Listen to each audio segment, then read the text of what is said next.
ఛార్జ్షీట్ను సమర్పించిన తరువాత ఈ రోజున వన్ మ్యాన్ కమిషన్ వేయటము అంటే గులాంగా పనిచేసే సలాం చేసేటువంటి ఒక తోకతో మళ్ళీ ఈ కమిషన్ను ఏర్పాటు చేయటం చాలా హాస్యాస్పదంగా ఉంది.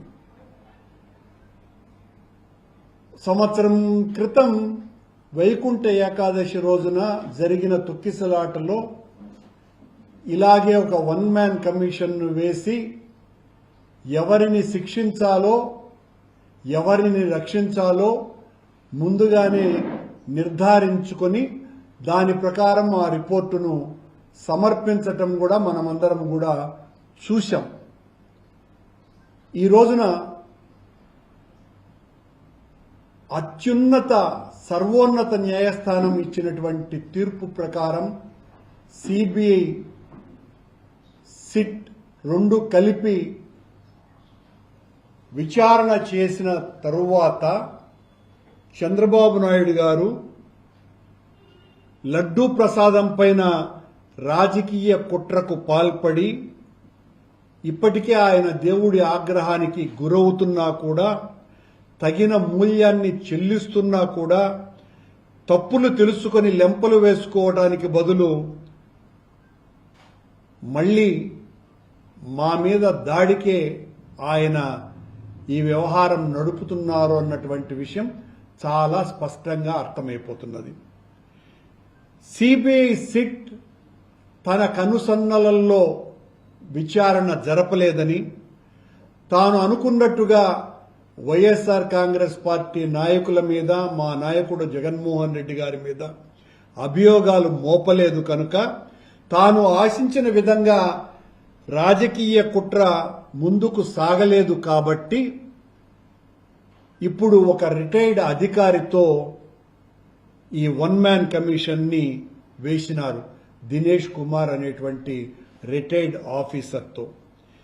దీన్ని మేము పూర్తిగా రాజకీయ ఎత్తుగడగానే భావిస్తున్నాం. సుప్రీంకోర్టు పర్యవేక్షణలో సిబిఐ సిట్ వేసి దర్యాప్తు చేసిన తర్వాత అదే అంశం మీద మళ్లీ కమిషన్ వేయటం అన్నది చాలా ఆశ్చర్యం కలిగించేదే కాకుండా సుప్రీంకోర్టును అవహేళన చేసేటువంటి అంశంగా కూడా ఉంది. సిబిఐ ఛార్జ్షీట్ వేసిన తర్వాత ప్రభుత్వానికి కొన్ని సిఫార్సులు చేశారని ప్రభుత్వంలోని మంత్రులే కేబినెట్ సమావేశంలోనే చెప్పినారు. కానీ ఆ సిఫార్సులు ఏమిటి అన్నది ఎవరికీ తెలియదు. పబ్లిక్ డొమైన్లో కూడా వాళ్లు పెట్టలేదు ప్రభుత్వం. ఒకవేళ ఆ సిఫార్సులను ప్రభుత్వం అమలు చేయాలనుకుంటే వెంటనే అమలు చేసి ఉండవచ్చును.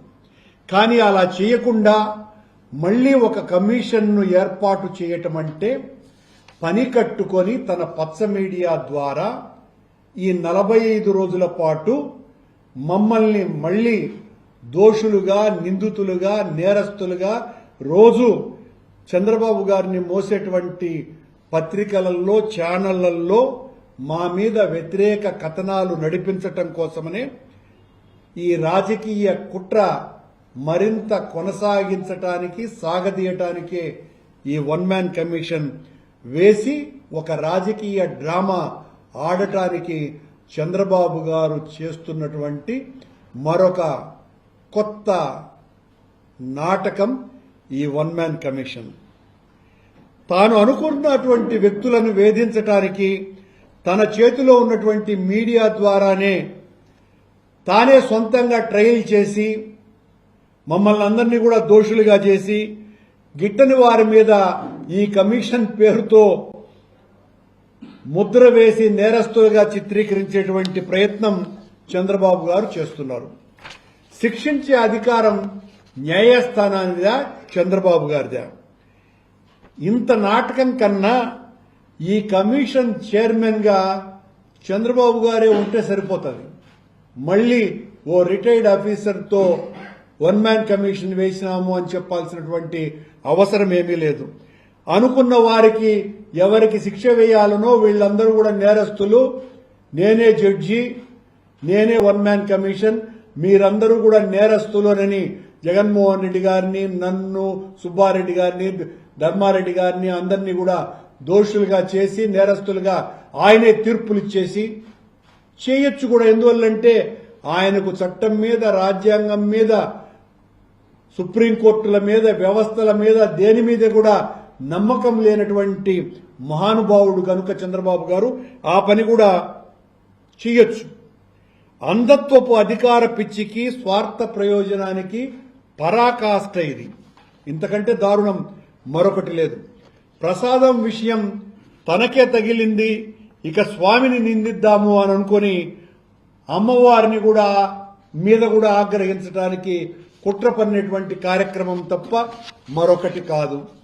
కల్తీ నెయ్యి ఆయన బుర్రలోనే కాదు, హెరిటేజ్ లో ప్రారంభమయ్యింది అన్న రహస్యం స్వామి బట్టబయలు చేసినాడు గనుక పూనకాలు వస్తున్నాయి ఆయనకు. కుటిల రాజకీయ కుయుక్తులకు శ్రీవారి ప్రసాదాన్ని కల్తీ ఎంగిలి చేసినటువంటి వ్యక్తి చంద్రబాబు గారు. ఇప్పుడు కొందరిని, అంటే మమ్మల్ని టార్గెట్ చేయడానికి ఈ కమిషన్ వేసినారు అని ఆయన అనటం, ఆయన అనుకోవటంలో ఏమాత్రం కూడా అతిశయోక్తి లేదు. ప్రసాదంలో నిజంగా కల్తీ జరిగే ఉంటే అందుకు మొదటి బాధ్యుడు చంద్రబాబు నాయుడు గారే. బోలేబాబా అనేటువంటి సంస్థను తీసుకొని వచ్చింది చంద్రబాబు నాయుడు గారే.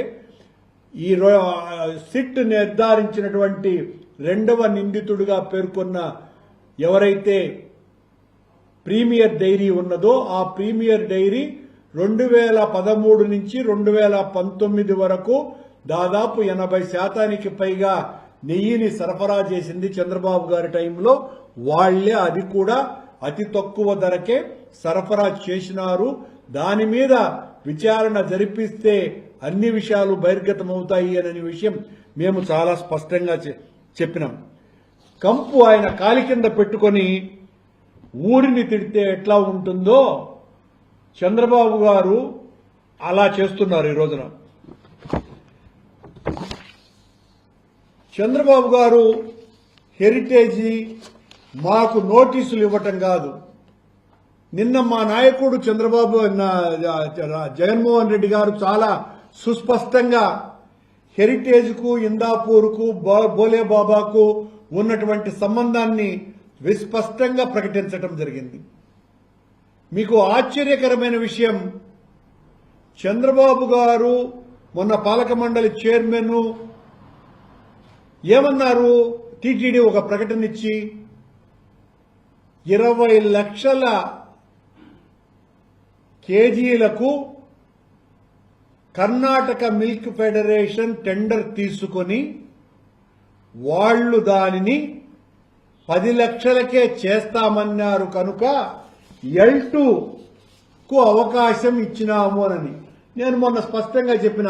ఆ టెండర్లో L2 అన్నదే లేదు, అది సింగిల్ టెండర్. సింగిల్ టెండర్లో ఆ తరువాత మళ్లీ టెండర్లకు 1 నెలకే రిలీజ్ చేసినారు. ఆశ్చర్యంగా ఆ టెండర్ జరిగింది 20 లక్షల కేజీలకు సంబంధించి 28/9/2025 జరిగింది. 20 లక్షల కేజీలకు సంబంధించిన టెండర్.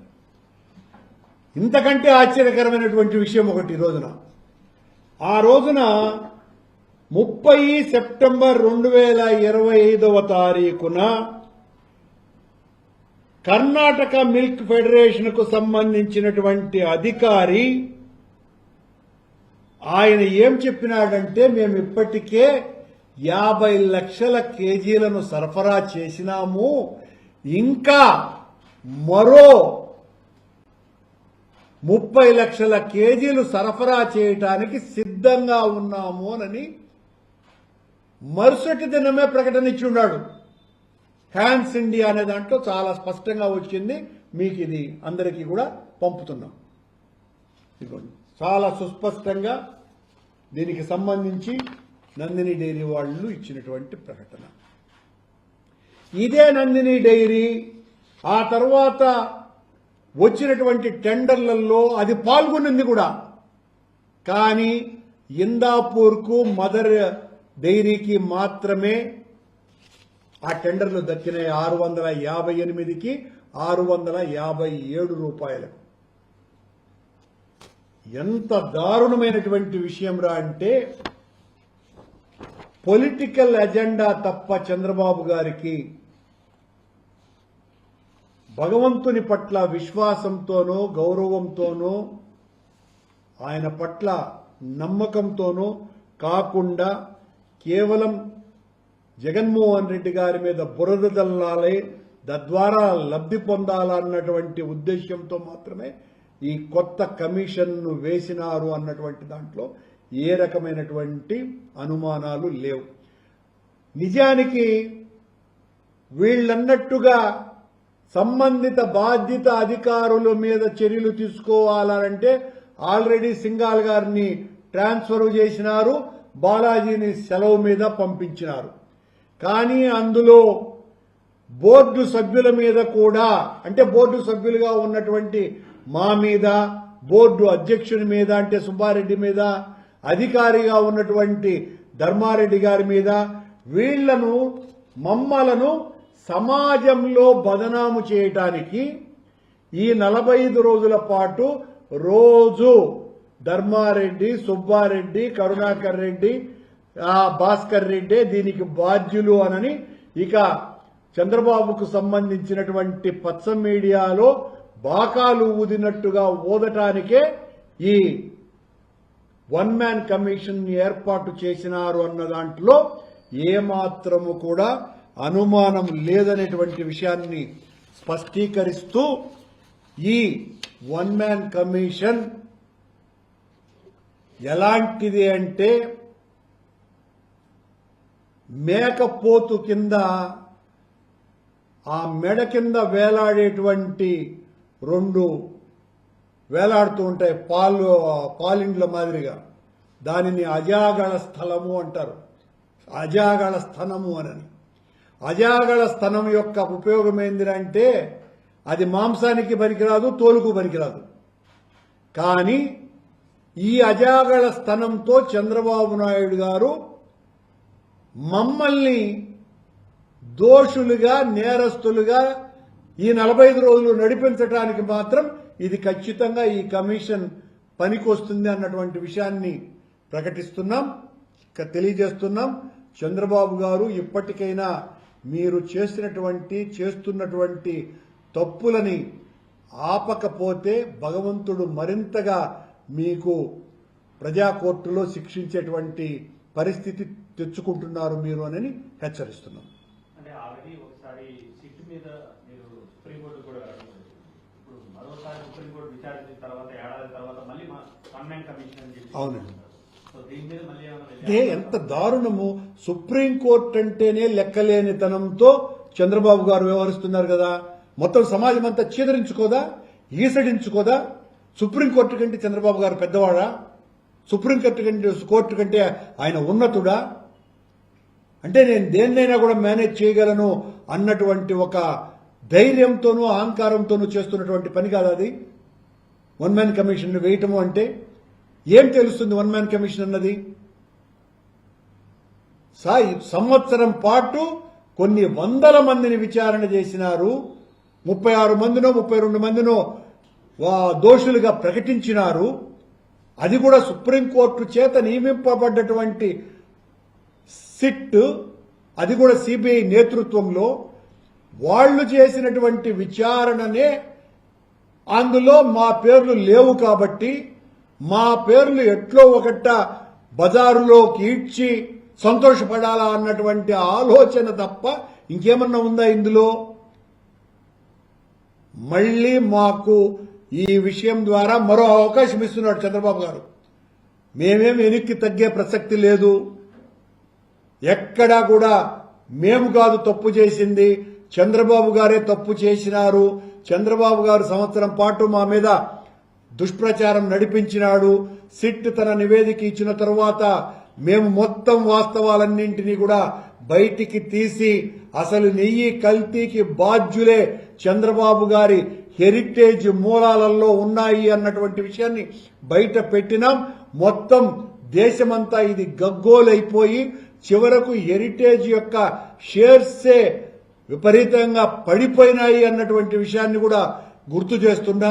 సరే, షేర్స్ సంగతి దేవుడెరుగు. సమాజంలో హిందూ భక్తులలో చంద్రబాబు గారు పూర్తిగా పలుచునైపోయినారు. చివరకు పెద్ద జీయర్ గారు స్వాముల చేత ఇట్లాంటి వాళ్ళందరినీ కూడా మేనేజ్ చేసి వాళ్ల చేత ప్రకటనలు ఇచ్చి ఆ రకంగా ఇచ్చినా కూడా ఏ రకమైనటువంటి ప్రయోజనము వాళ్ళు ఆశించింది కనపడటం లేదు. జనంలో బలంగా వెళ్లిపోయింది. చంద్రబాబు గారు భగవంతుణ్ణి వాడుకుంటున్నారు, ఆడుకుంటున్నారు, పావుగా చేసుకుంటున్నారు అన్నటువంటిది ప్రజలు పూర్తిగా నమ్ముతున్నారు, నమ్మినారు. కనుకనే పూర్తిగా చంద్రబాబు గారి ఈ రకమైనటువంటి విమర్శలని ఎవ్వరూ పట్టించుకోవటం లేదు అన్నటువంటి విషయాన్ని స్పష్టం చేస్తూ ఈ వన్ మ్యాన్ కమిషన్ వేసి సర్వోన్నత న్యాయస్థానాన్ని కించపరచటమే కాకుండా సర్వోన్నత న్యాయస్థానాన్ని అవహేళన చేయటమే కాకుండా రాజ్యాంగాన్ని, రాజ్యతంత్రాన్ని పూర్తిగా హేళన చేయటమని తెలియజేస్తుంది.